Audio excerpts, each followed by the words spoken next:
It's a ritual many of us use to wake up in the mornings: caffeine. Whether you prefer your coffee black or you reach for an energy drink to jumpstart your day, there's a chance you're getting too much of a good thing.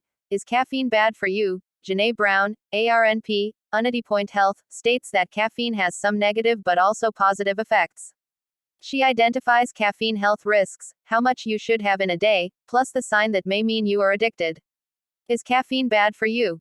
If you've had too much caffeine or drank caffeine on an empty stomach, you may have experienced feeling jittery, anxious and/or restless. For many, caffeine helps us feel alert, Brown says. Because it's a stimulant, it can increase heart rate and blood pressure, which impacts someone's overall health. Brown says while most people only have mild negative effects from caffeine, both short and long-term health risks are possible. Short-term effects of caffeine: raised blood pressure, trouble sleeping, insomnia, frequent urination. Long-term caffeine health risks: heart palpitations or other heart problems. Mental health changes. On the other hand, Brown says some evidence suggests caffeine can also lead to health benefits, such as decreased risk of stroke, Parkinson's disease and dementia, when consumed in safe amounts. How much caffeine can you have in a day? The answer depends on your current health status.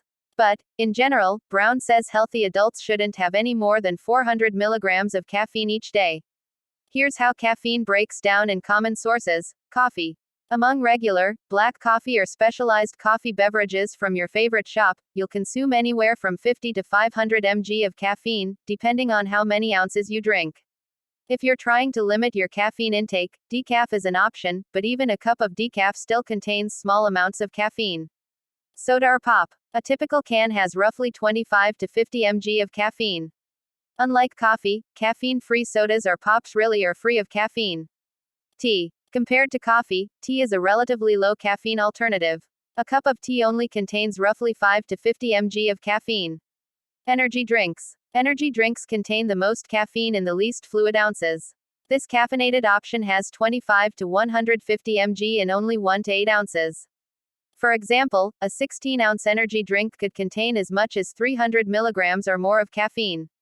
Just how bad are energy drinks for you? Energy drinks have such high caffeine content in small servings, which makes them potentially dangerous to at-risk populations, like people with heart problems. Also, children and teens shouldn't drink energy drinks, despite the fact that they're often the specific targets of these products' marketing techniques, Brown says. Brown suggests this test for anyone who is concerned about being addicted to caffeine. If you develop headaches when you don't drink caffeine, it may be time to limit the amount of caffeine you're drinking on a daily basis. If you're concerned about how much caffeine you should have in the first place, talk to your primary care provider.